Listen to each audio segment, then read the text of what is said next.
పోరాడండి. ఎక్కడైనా సరే మీరు ఏదైనా చిన్నపాటి తప్పు చేస్తే మేనేజ్మెంట్ వారు చేతులకు కార్మికుడు జుట్టు వెళ్ళిపోతుంది, ఆ పరిస్థితి తెచ్చుకోవద్దని చాలా స్పష్టంగా తెలియదు.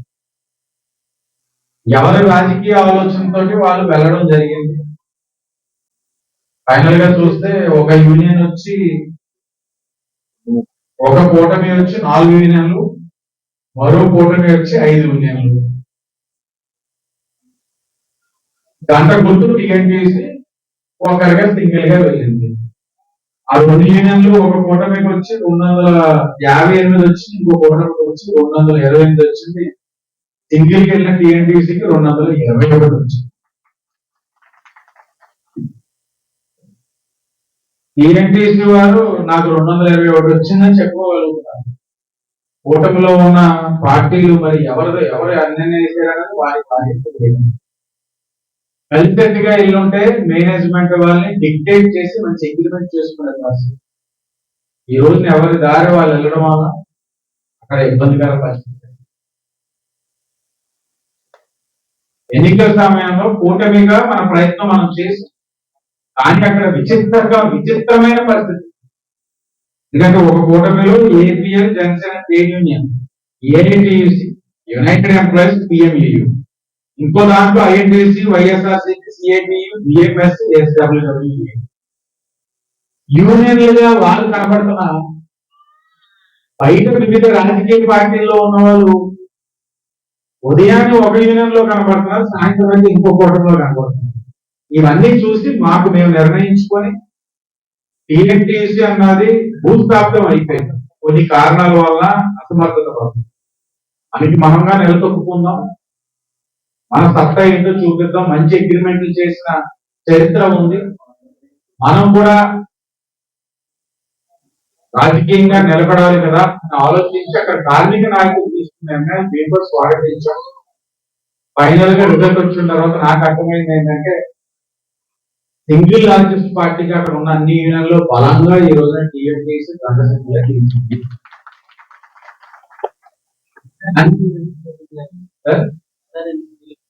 అదే అంటున్నాను సార్, ఇది ఒక నియోజకవర్గానికి సంబంధించిన అంశం కాదు.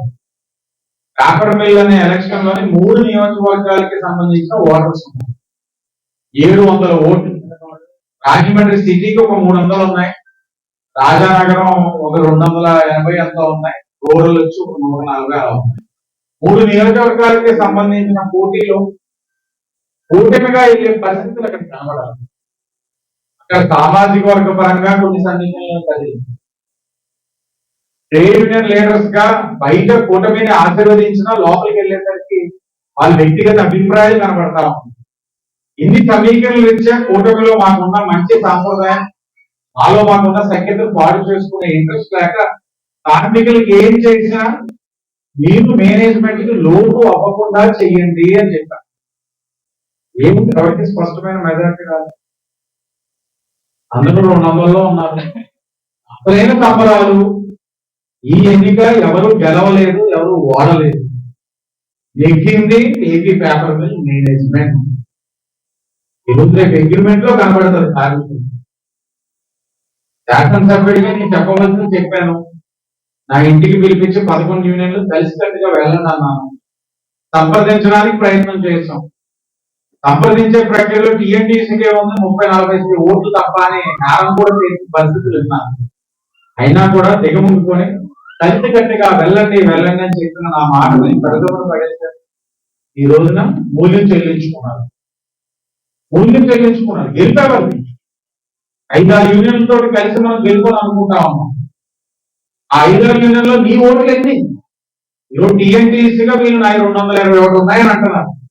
ఎవరు నిర్ధారించగలరు నాకు ఇన్ని ఓట్లు ఉన్నాయని? ఎవరు చెప్పగలుగుతారు?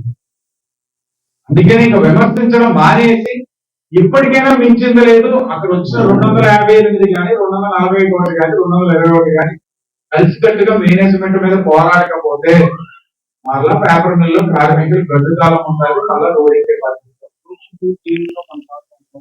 ఏదండి నెగోషియబుల్ టీమ్ లో ఏదైతే ఉందో ముగ్గురు ఎవరైతే ఓట్లు పడ్డాయో వాళ్ళు ముగ్గురు 2 పేర్లు ఇవ్వాలి. ఒక్కొక్క పేరు అవును, ముగ్గురు 3 పేర్లు ఇవ్వాలి. టీఎన్టీఎస్ గా సింగిల్ లార్జెస్ట్ పార్టీకి 221 సాధించిన మేము మనం ఒకరిని పంపిస్తూ మా పేరు మాకు తెలుసు. మిగతా చోట్ల 5 యూనియన్లు ఉన్న వాళ్ళు మరి వాళ్ళు ఎవరు పంపిస్తారన్నది వాళ్ళు సభ్యపక్షుల మధ్య వాళ్ళు నిర్ణయించుకుంటారు. అది నాకు అవసరం. కంపల్సరీగా మేనేజ్మెంట్ మీద అయితే నా ఒత్తిడి అయితే నేను పెడతాను. ఎందుకంటే కార్మికుల శ్రేయస్ కోసం అప్పుడు పోరాడాను, ఇప్పుడు పోరాడతాను. ఎందుకంటే లోపల ఉన్న కార్మికులు వివేకంతో ఆలోచించి స్పష్టమైన తీర్పు ఇచ్చారు. ఇక్కడ ఉన్న నాయకత్వం ఆలోచన లోపించడం వల్ల ఈ పరిస్థితులు వచ్చినాయి. భవిష్యత్తులో మరలా ఇలాంటి తప్పుడు నిర్ణయాలు తీసుకోకుండా కలిసికట్టుగా వెళ్ళి కార్మికుల యొక్క శ్రేయస్సు కోసం కృషి చేస్తే మంచిది అన్నది నా వ్యక్తిగత అభిప్రాయం.